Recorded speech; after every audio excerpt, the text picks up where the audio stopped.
Capítulo 7.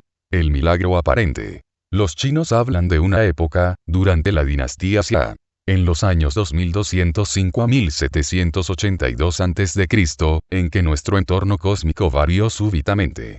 Aparecieron 10 soles en el cielo. La gente en la tierra sufría mucho de tanto calor, de manera que el emperador ordenó a un célebre arquero que disparara contra los soles adicionales. El arquero fue recompensado con una píldora que tenía el poder de hacerle inmortal, pero su mujer se la robó. Por ese delito fue desterrada a la luna. Los chinos estaban en lo cierto al pensar que un sistema solar con 10 soles no resulta acogedor para la vida humana. Actualmente sabemos que, aunque se nos ofrecerían grandes posibilidades de broncearnos, la vida probablemente no se desarrollaría nunca en un sistema solar con múltiples soles. Las razones no son tan sencillas como el calor asfixiante imaginado en la leyenda china.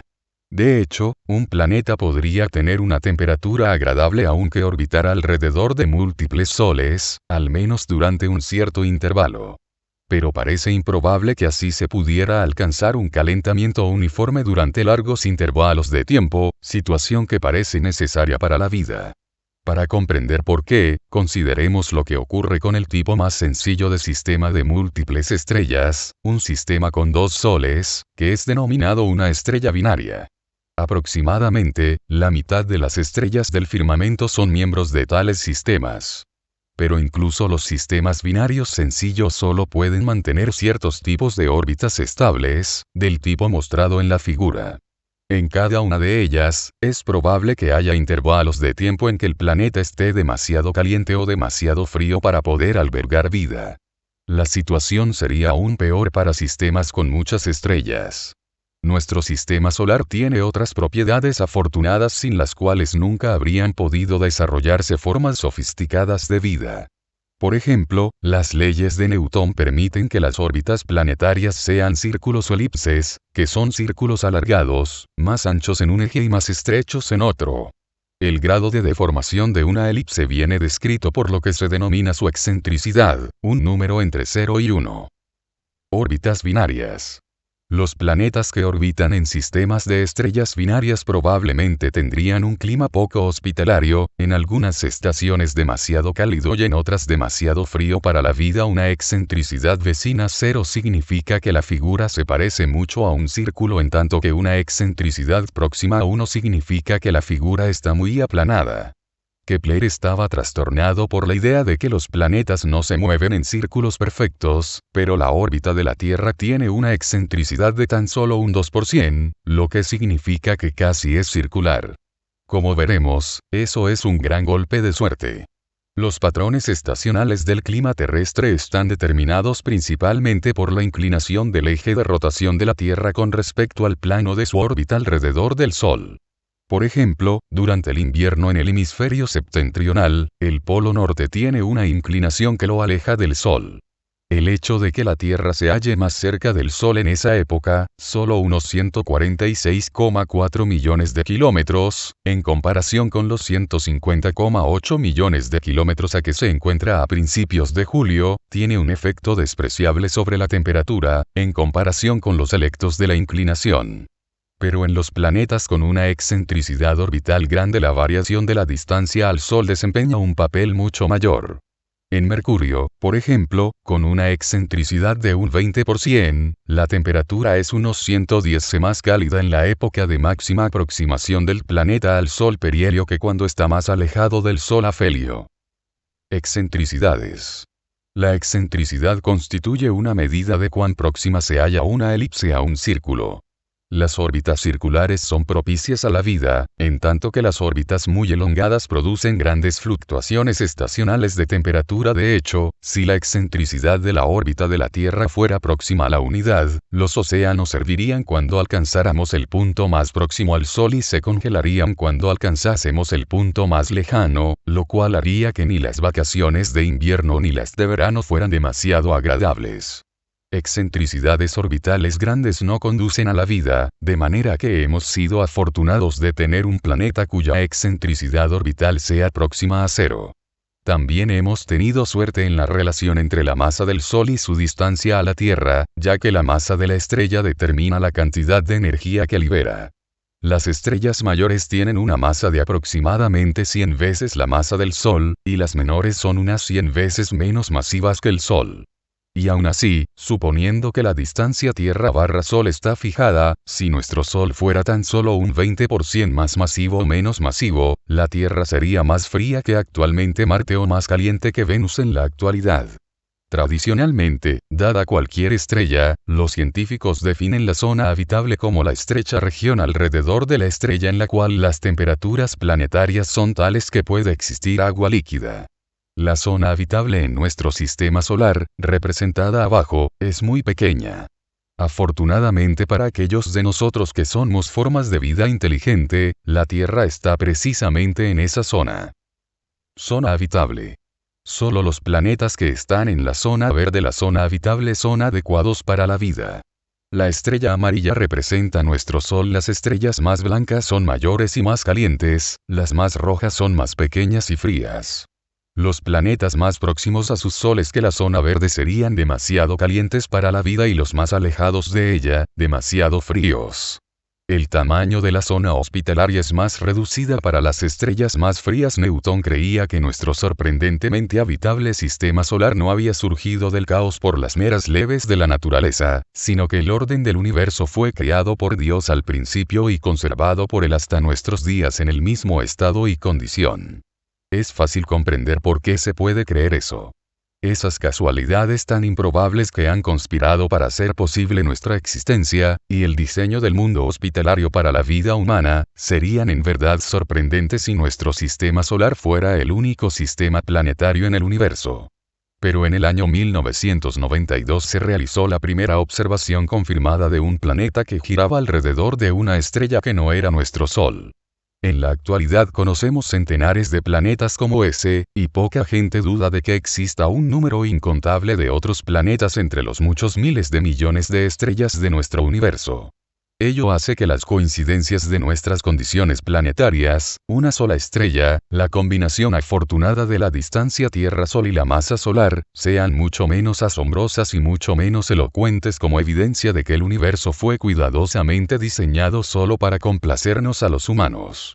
Hay planetas de todas clases y algunos, al menos uno, albergan vida, y cuando los seres de un planeta que alberga vida examinan el mundo que les rodea se ven forzados a concluir que su ambiente satisface las condiciones necesarias para que ellos existan. Es posible convertir esa última afirmación en un principio científico. Nuestra mera existencia impone reglas que determinan desde dónde y en qué tiempo podemos observar el universo. Es decir, el hecho de que existamos restringe las características del tipo de entorno en que nos podemos hallar. Ese principio es denominado el principio antrópico débil. Veremos dentro de poco por qué se añade el calificativo débil. Un término más adecuado que el de principio antrópico hubiera sido el de principio de selección, porque el principio se refiere a cómo nuestro conocimiento de nuestra propia existencia impone reglas que seleccionan, de todos los entornos posibles, solo aquellos que permiten la vida. Aunque pueda sonar a filosofía, el principio antrópico débil puede ser utilizado para efectuar predicciones científicas. Por ejemplo, ¿qué edad tiene el universo? Para que podamos existir, el universo debe contener elementos como el carbono, que son producidos, como veremos, cocinando elementos ligeros en el interior del horno de las estrellas. A continuación, el carbono debe ser diseminado en el espacio en una explosión de supernova y se debe condensar como parte de un planeta en una nueva generación de sistemas solares. En el año 1961, el físico Robert Dicke arguyó que ese proceso requiere unos 10.000 millones de años, de modo que el universo debe tener como mínimo esa edad. Por otro lado, el universo no puede ser mucho más viejo que 10.000 millones de años, ya que en el futuro lejano se habrá consumido el combustible para las estrellas, y necesitamos estrellas calientes para nuestro sostenimiento. Por lo tanto, el universo debe de tener unos 10.000 millones de años. No es una predicción extremadamente precisa, pero es verdadera. Según los datos de que disponemos actualmente, el Big Bang ocurrió hace unos 13.700 millones de años. Tal como en el caso de la edad del universo, las predicciones antrópicas indican habitualmente un intervalo de valores para algunos parámetros físicos en lugar de determinarlos con precisión. Ello es debido a que, si bien es posible que nuestra existencia no requiera un valor particular de un parámetro físico, depende de que tales parámetros no difieran demasiado de los valores que observamos que tienen. Además, suponemos que las condiciones reales en nuestro mundo son típicas dentro del intervalo antrópicamente permitido. Por ejemplo, si tan solo excentricidades modestas, digamos entre 1 y 0,5, permiten la vida, entonces una excentricidad de 0,1 no nos debe sorprender, porque probablemente un porcentaje considerable del conjunto de los planetas del universo tendrá órbitas con excentricidades como esta. Pero si la Tierra se moviera en círculo casi perfecto, digamos con una excentricidad de 0,0000000000001, ello haría efectivamente de la Tierra un planeta muy especial y nos motivaría a intentar explicar por qué nos hallamos en un hogar tan anómalo. Esa idea es denominada a veces principio de mediocridad. Las coincidencias afortunadas relacionadas con la forma de las órbitas planetarias, la masa del Sol, etc., son calificadas de ambientales, porque surgen de una feliz casualidad de nuestro entorno y no de las leyes fundamentales de la naturaleza.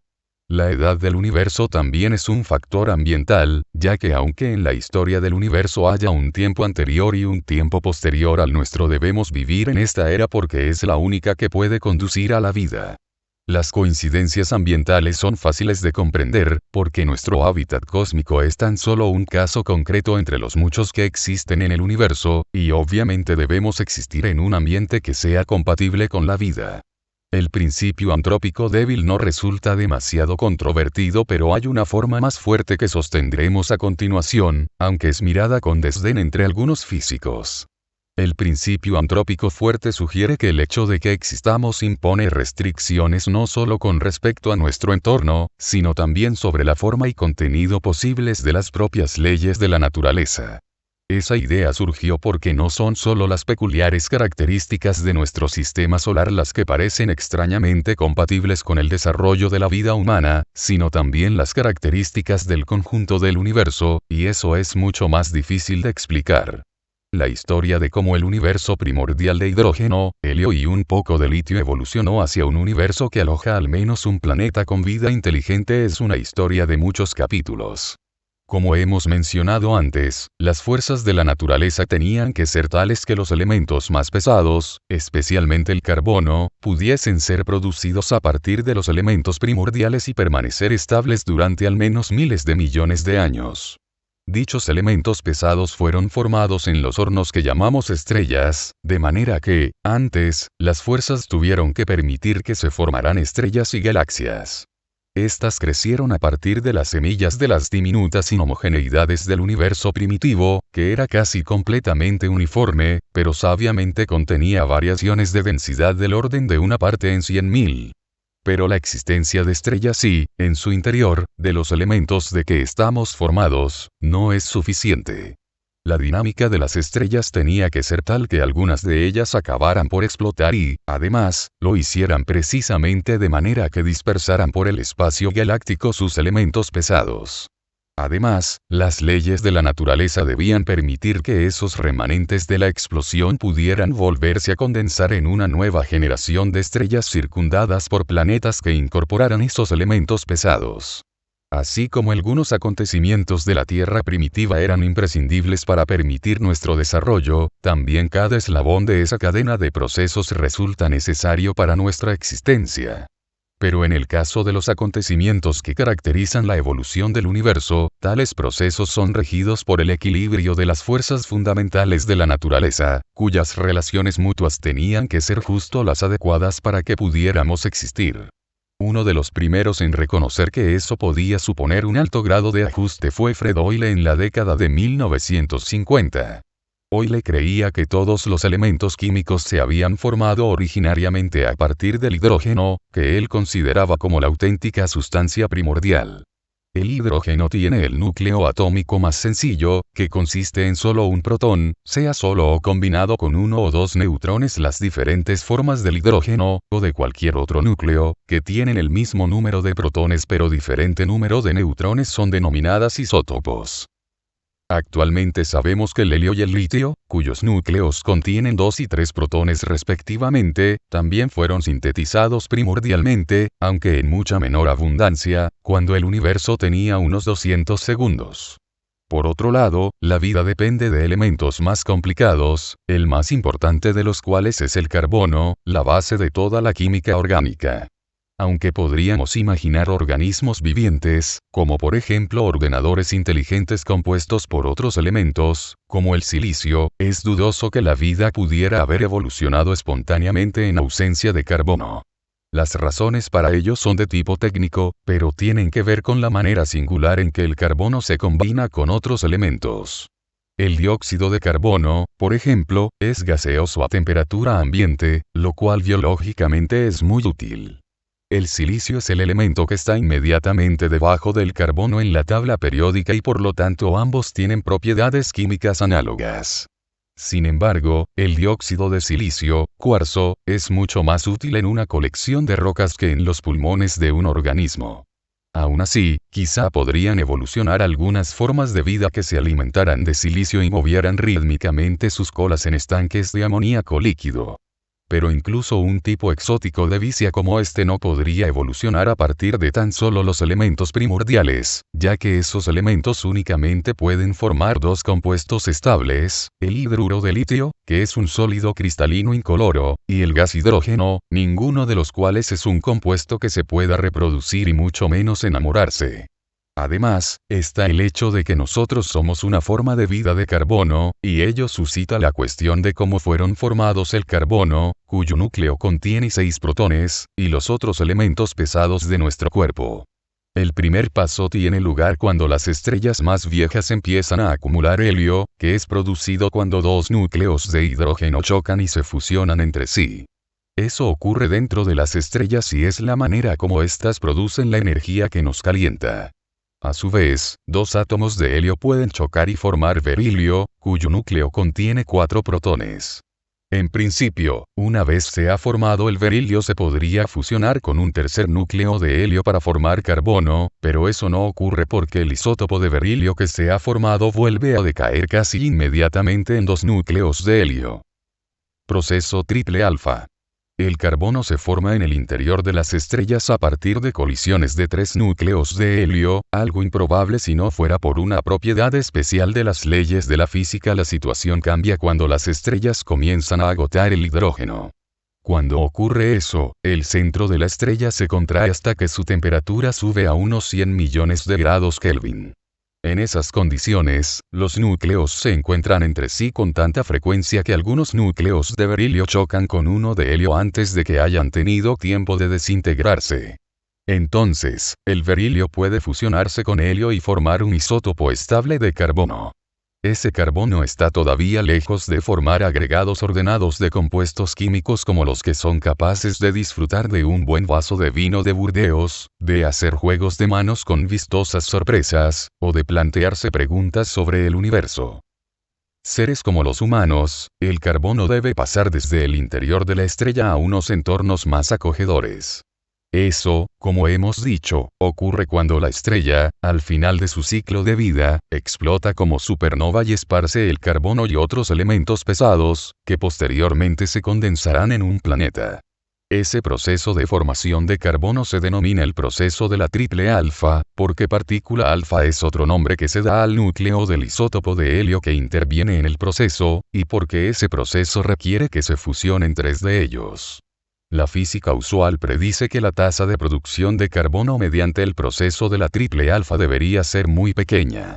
Como ello no es así, en 1952 Euler predijo que la suma de las energías del berilio y del núcleo de helio debe ser casi exactamente igual a la energía de un cierto estado cuántico del isótopo de carbono, una situación llamada resonancia, que incrementa mucho el ritmo de una reacción nuclear. En aquella época, no se conocía ese nivel de energía pero, a partir de la sugerencia de Euler, William Fowler en el Caltech lo buscó y lo encontró, proporcionando un apoyo importante a las ideas de Euler sobre cómo se forman los núcleos pesados.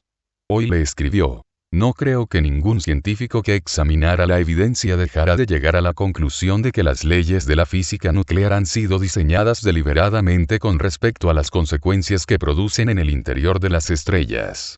En aquella época no se sabía suficiente física nuclear para comprender hasta qué punto resultaba asombrosa la coincidencia resultante de dichas leyes físicas exactas. Pero al investigar la validez del principio antrópico fuerte, en años recientes los físicos se empezaron a preguntar cómo hubiera sido el universo si las leyes de la naturaleza fueran diferentes. Actualmente podemos fabricar ordenadores que nos digan cómo depende el ritmo de la reacción del proceso triple alfa de la intensidad de las fuerzas fundamentales de la naturaleza. Esos cálculos muestran que una variación de tan solo un 0,5% en la intensidad de la fuerza nuclear fuerte o de un 4% en la fuerza eléctrica destruiría casi todo el carbono o casi todo el oxígeno en cualquier estrella y, por lo tanto, la posibilidad de vida tal como la conocemos. Si se cambian las reglas de nuestro universo solo un poco, las condiciones necesarias para nuestra existencia dejan de cumplirse. Examinando en el ordenador los modelos de universo que se generan cuando hacemos ciertos cambios en las teorías de la física, podemos estudiar metódicamente los efectos de esos cambios. Resulta que no son solo las intensidades de la fuerza nuclear fuerte y de la interacción electromagnética las que están ajustadas a nuestra existencia. La mayoría de las constantes fundamentales que aparecen en las teorías están ajustadas con tanta precisión que si su valor cambiara aunque solo fuera ligeramente el universo sería cualitativamente diferente, y en la mayoría de los casos resultaría inadecuado para el desarrollo de la vida. Por ejemplo, si la otra fuerza nuclear, la fuerza débil, fuera mucho más débil, todo el hidrógeno del universo primitivo se habría convertido en helio B, por lo tanto no habría estrellas normales.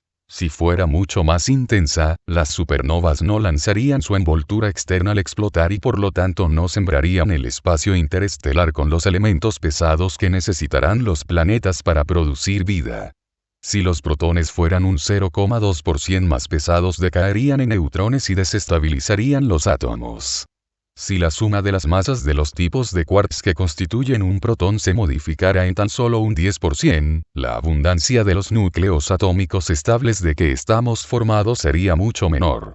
De hecho, la suma de las masas de esos quarks parece optimizada para la existencia del mayor número posible de núcleos estables. Si suponemos que un planeta necesita estar al menos unos pocos centenares de millones de años en órbitas estables alrededor de su estrella para que en él pueda evolucionar la vida, el número de dimensiones del espacio también queda lijado por nuestra existencia.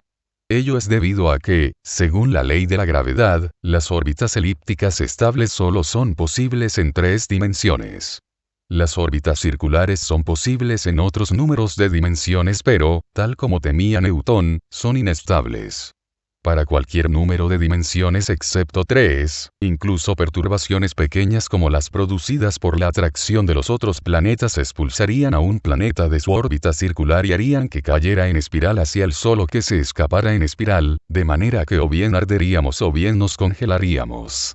Además, en más de 3 dimensiones, la fuerza gravitatoria entre 2 cuerpos decrecería con la distancia más rápidamente que en 3 dimensiones.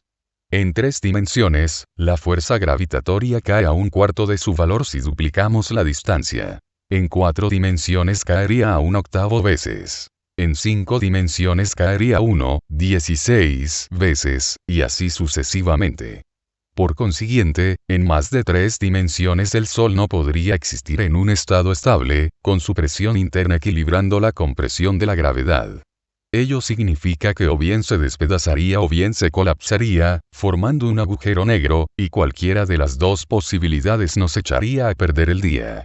A escala atómica, las fuerzas eléctricas se comportan de la misma forma que las fuerzas gravitatorias, lo cual quiere decir que los electrones de los átomos o bien se escaparían o bien caerían en espiral hacia el núcleo.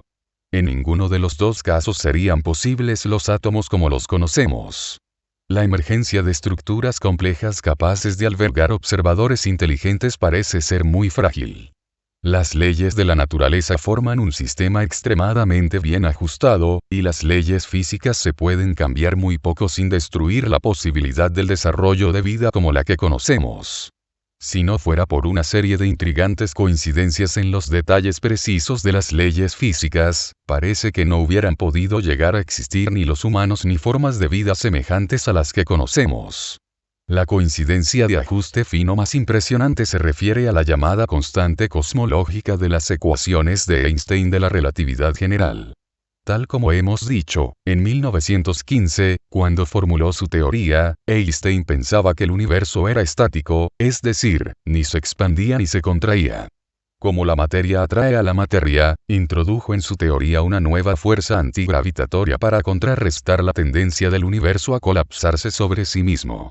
Esa fuerza, a diferencia de las demás fuerzas, no procedía de ninguna fuente en particular, sino que estaba incorporada en la misma fábrica del espacio-tiempo. La constante cosmológica describe la intensidad de dicha fuerza. Cuando se descubrió que el universo no era estático, Einstein eliminó la constante cosmológica de su teoría y la consideró el disparate más grande de su vida. Pero en 1998, observaciones de supernovas muy distantes revelaron que el universo se está expandiendo con un ritmo acelerado, un efecto que no es posible sin algún tipo de fuerza repulsiva que actúe por todo el espacio. La constante cosmológica fue resucitada. Como ahora sabemos que su valor no es cero, queda por despejar la cuestión de por qué tiene el valor que tiene.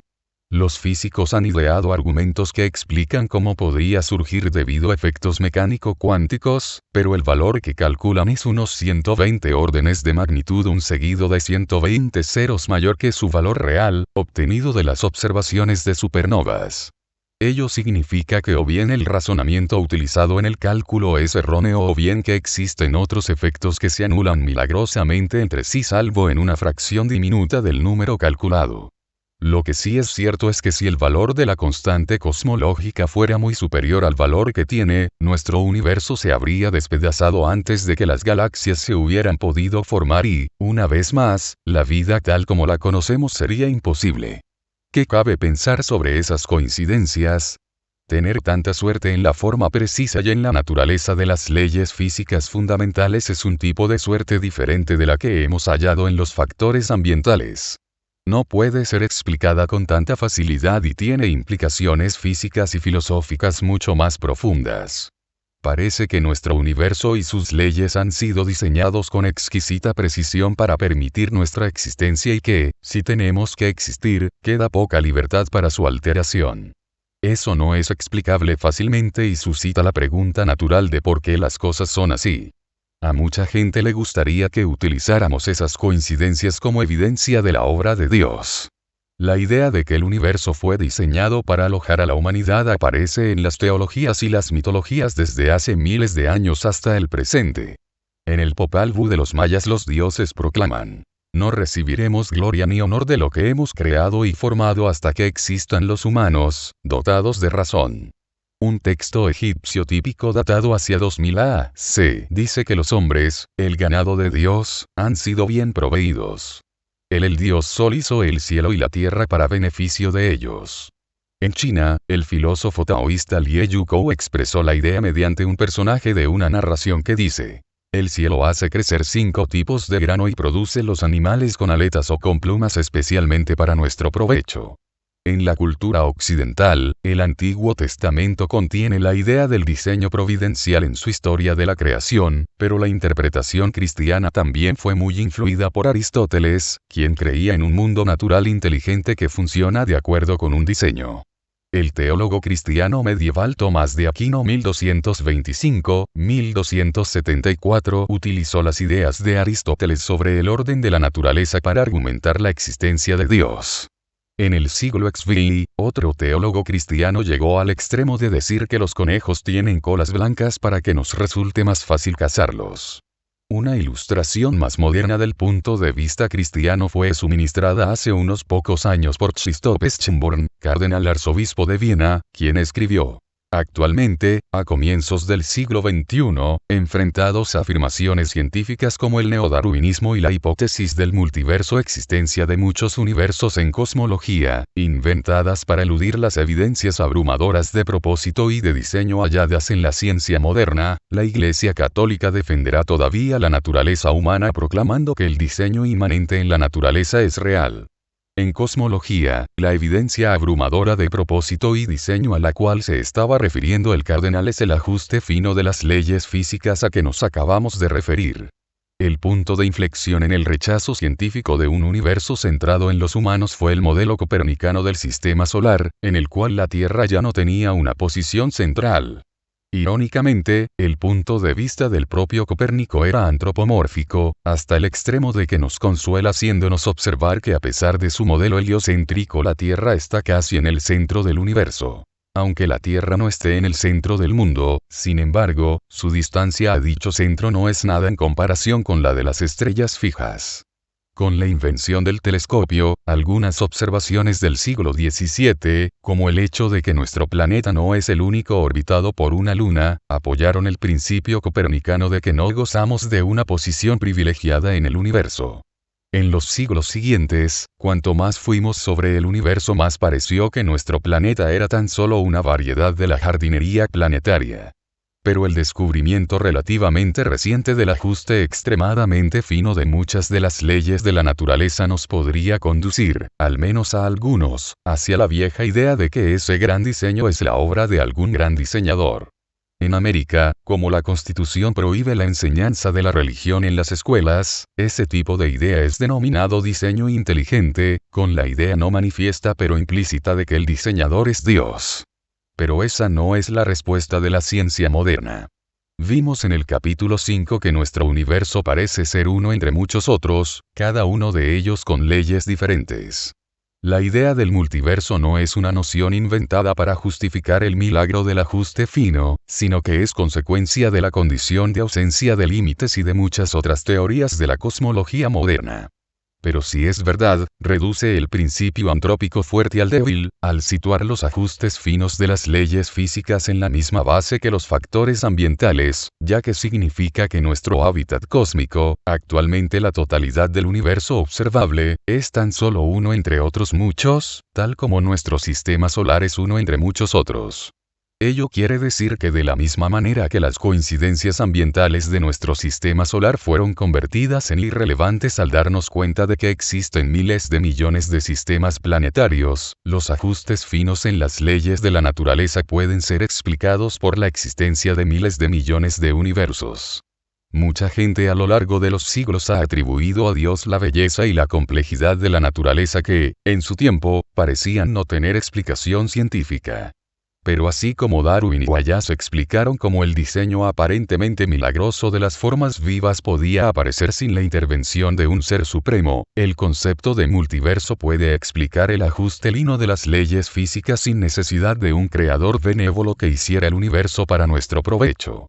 Einstein planteó en una ocasión a su ayudante Ernst Strauss la siguiente pregunta: ¿tuvo Dios elección cuando creó el universo?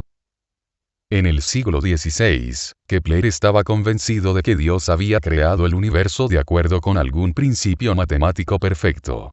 Newton demostró que las mismas leyes que se aplican en el firmamento se aplican en la Tierra y las expresó en ecuaciones matemáticas tan elegantes que inspiraron un fervor casi religioso entre muchos científicos del siglo XVI, que parecieron intentar utilizarlas para demostrar que Dios era un matemático. Desde Newton, y especialmente desde Einstein, el objetivo de la física ha sido hallar principios matemáticos simples del tipo que Kepler imaginaba, y crear con ellos una teoría de todo unificada que diera razón de cada detalle de la materia y de las fuerzas que observamos en la naturaleza. En el siglo XIX y a principios del siglo XX, Maxwell y Einstein unieron las teorías de la electricidad, el magnetismo y la luz. En la década de 1970, fue formulado el modelo estándar, una sola teoría de las fuerzas nucleares fuertes y débiles y de la fuerza electromagnética. La teoría de cuerdas y la teoría M aparecieron a continuación en un intento de incorporar la fuerza restante, la gravedad.